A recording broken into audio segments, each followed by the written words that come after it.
సంఘ ఎంఎస్ అనుబంధ సంఘాలతో ఈ నెల 19వ తారీఖున మరిపేట బంగ్లా పద్మశ్రీ మందకృష్ణమాది గారితో వికలాంగుల వృద్ధుల వితంతుల చేయూత పెన్షన్ల పెంపుదల, మనకి 20 నెలల నుంచి రావాల్సిన బకాయిల కోసం 2000 నుంచి 4000 పెంచే విధంగా, 4000 నుంచి 6000 పెంచే విధంగా నిలదీయడానికి ప్రభుత్వాన్ని పద్మశ్రీ మందకృష్ణ గారి పెట్టి సమీక్ష సమావేశానికి ప్రతి గ్రామం నుంచి అందరూ రావాలి.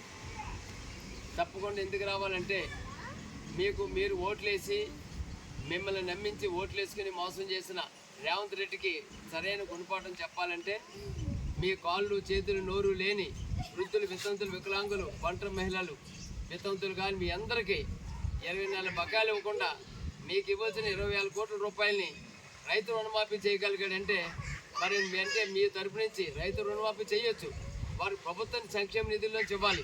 కానీ మీ అమాయకులైన నోరు కాళ్ళు చేతులు లేని మీ డబ్బులు తీసుకెళ్ళి పంచాడంటే మరి మీ తరపున అడిగే మనిషి లేడని, మీరు మాట్లాడలేరని, మరి మీ ద్వారా ఓట్లు వేయించుకున్న వ్యక్తి ఒకరు కూడా మాట్లాడకుండా మీరు ఓట్లేసి నెగ్గించిన రేవంత్ రెడ్డి ఎలాగో మిమ్మల్ని మోసం చేశాడు.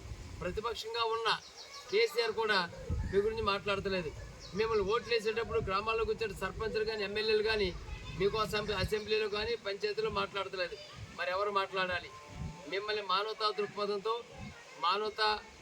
మానవ సేవే మాధవ సేవగా 2007లో ఆగస్టు 28వ తారీఖున వికలాంగుల హక్కుల పోరాట సమితి అనే సంస్థను పెట్టి ఎంఆర్పిసి అనే సంస్థ ద్వారా ఇన్ని సంవత్సరాలు మిమ్మల్ని సుదీర్ఘంగా నడిపి ప్రభుత్వం యుద్ధం చేసి 200 రూపాయల పెన్షన్ నుంచి 2000 రూపాయల పెన్షన్ వరకు తీసుకురాగలిగాడంటే మరి ఏ ప్రభుత్వాన్ని నిలదీయడానికి మందకృష్ణమాదిగా వచ్చాడో మరలా అదే మందకృష్ణమాదిగా ఈరోజు మీకు రావాల్సిన బకాయిల కోసం మీకు 2000 నుంచి 4000 రూపాయలు పెంచాలని, వికలాంగులకు 4000 నుంచి 6000 పెంచాలని మీకోసం పోరాడుతున్న వ్యక్తి మరి ఆయన ఒక్కడే పోరాడితే సమస్య తీరుతుందా? మరి మీకోసం మీరు ఇళ్లలో కూర్చుని వాళ్ళు కొట్లాడతారు, వికలాంగులు కొట్లాడతారు, మన డబ్బులు వస్తాయని మీరు అందరూ అనుకుంటే మరి అందరూ ఒక కార్యక్రమానికి పాలు పోతున్నారని అందరూ నీళ్ళే పోస్తే ఎప్పుడు పాలు అవుతాయి, ఎప్పుడు మీ సమస్య పరిష్కారం అవుతుంది? ఈనాడు మందకృష్ణమాది గారి వ్యక్తి మీకోసం నడుంకటి ప్రాణాలు తెగించి రోజుకి జిల్లాలో 3 సభలు పెట్టుకుంటూ రాత్రి అనక పగలనక ఎండనక వానక కష్టపడి తిరుగుతున్న వ్యక్తికి మీరే చేయూతనివ్వకపోతే, మీరే నిలబడిపోతే ఎవరి కోసం పోరాడుతున్నాడో ఆ పోరాటం చేసుకునే వ్యక్తులు మీరే ముందు ప్రతి గ్రామంలో పడే వృద్ధులు, వికలాంగులు మీరే సమీకరించుకుని మీకు వచ్చిన పెన్షన్లోనే మీరు ఆటోలు కట్టించుకుని రేపు 19వ తారీఖున మరిపేట బంగ్లాకి రాగలిగితే ప్రభుత్వానికి మిమ్మల్ని చూపించి ఆ పత్రికల ద్వారా ఇంటెలిజెన్స్ ద్వారా ప్రభుత్వానికి హెచ్చరిక పంపించడానికి సిద్ధంగా ఉన్నాడు. కాబట్టి దీని అంతటికి సమీకరించే కారణం సెప్టెంబర్ 3వ తారీఖున హైదరాబాద్ నగరంలో ఎల్బీ స్టేడియంలో జరిగే ఈ మహాధర్నాకి చేయూత పెన్షన్దారుల సభ అంటే వృద్ధులు, వితంతులు, వికలాంగులు, ఒంటరి మహిళలు, గీత కార్మికులు, బీడీ కార్మికులు, చేనేత కార్మికులు ఇంతమందికి పెన్షన్లు ఇవ్వాలని మరి భారత రాజ్యాంగంలో మీకు రాసి ఇచ్చిన హక్కుని మీరు ఇది గౌరవవేతనంగా ప్రవర్తించాలి. ఇది మీకు భిక్ష కాదు గవర్నమెంట్ వేసేది.